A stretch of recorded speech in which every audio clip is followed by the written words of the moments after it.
Order. And that brings us to the end of Prime Minister's questions, in which both the Leader of the Opposition and the Leader of the Lib Dems totally failed to take our advice and move on to other subjects and stuck rigidly with expenses. We'll see what the fallout from that was in a moment with our panel here. But first, we want to hear what you thought of it all.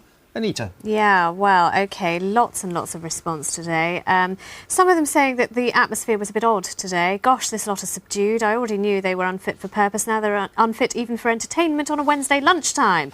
Depart, I say, go, and let's have done with you. That's from Peter. Another one here, seemed like a wake from Mike Thompson. Nothing challenged on the real world. Is the acceptance now that the House leadership has to change? Is this a tacit admission that Brown has too many flaws, so it's so easy to score goals? It's no longer interesting. Another one here. The Prime Minister, appropriately serious, apologetic, transparent, statesmanlike. Leader of the Opposition, again, opportunistically trying to score party political points, sadly not offering to pay back the thousands of pounds that the taxpayer has given to him.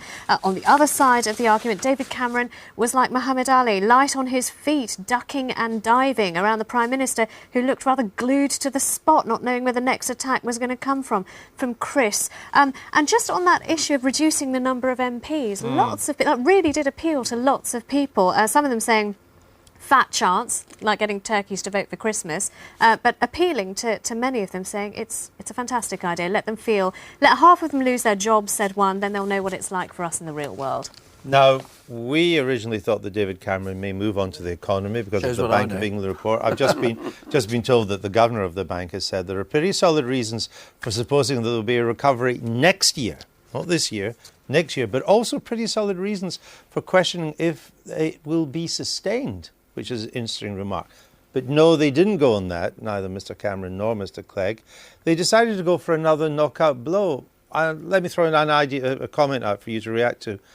By doing so, David Cameron's actually held the initiative on this issue. He has, and I think what he saw this week as was, on the one hand, a massive threat, that people would be reminded of things they didn't like about the Conservative Party, that they have within them people who have moats and swimming pools and chandeliers and are happy to claim other things. But I think he saw a massive opportunity. It was Tony Blair who once said, the leader of the opposition very rarely gets the chance to lead. You're always reacting to what governments do. This was a rare moment, I think, where a leader of opposition thought, I can lead on this.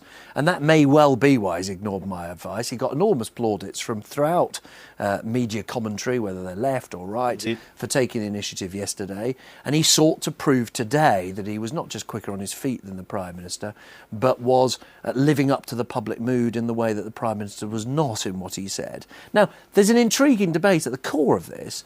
The Prime Minister is basically saying, unless this is done independently, unless it's agreed across all parties, it's a short-term solution that won't be sustained and won't get public support.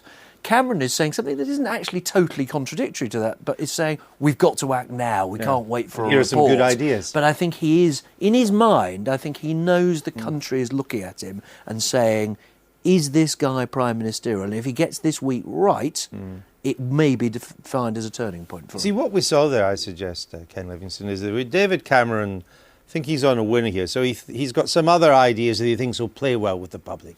Get rid of a communications allowance. Nobody knows what that is really, but it doesn't sound right. Take it away from MPs. Cut the number of MPs, as Anita was saying. That's, in this current climate, bound to be popular. And the Prime Minister's response to that isn't to say yes or no. It's a rather plodding response of process. I think all the great memorable speeches of Gordon Brown were big set-piece speeches he prepared. He really doesn't do thinking quickly on his feet. And he's got the added problem now, having collapsed with his U2 fiasco and finding the party wouldn't support it. I mean, if I'd been there, I'd have said, yes, we should publish all the stuff immediately. Put it online. Yes, we should reduce MPs. You might only end up reducing 25 or 50. But I don't think Gordon Brown feels he dare take that risk in case he finds the party doesn't back it anymore. And this is the weakness of his position. Is David Cameron able to carry his backwoodsmen, if I can call them that, on all these issues as well? Yes, I don't think even though it will change life as they've known it? Yeah, I think he will. But I think that there's something that's very serious that's come out of the discussion we've been having and what we've just seen. I think it's a terrible tragedy for the country that at a time of great economic peril and great difficulty, we have a lame duck government lacking all authority. Most other developed countries in the world are not in that position, and we are at a huge disadvantage. It would almost, I do say almost be better to have a new Labour government with a fresh mandate and some authority than what we've got now. And we're going to be stuck with it for another year in all probability, and it's a desperate circumstance for our country to be in. I think this is one of the real weaknesses of our system.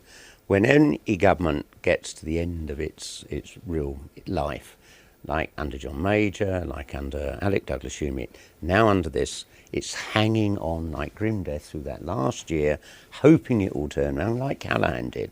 I mean, this really makes the case for fixed-term parliaments. Instead of any respect, when will the next election be? Every 4 years. It works fine in America, in much of the rest of the world. The worst time in politics... Of course, can I just... The case against it, I mean, it's an interesting point. The case in America, of course, is that the government, the executive, does not require a majority in the legislature it's quite different system to carry on governing, whereas in America, you do the... Germany's got a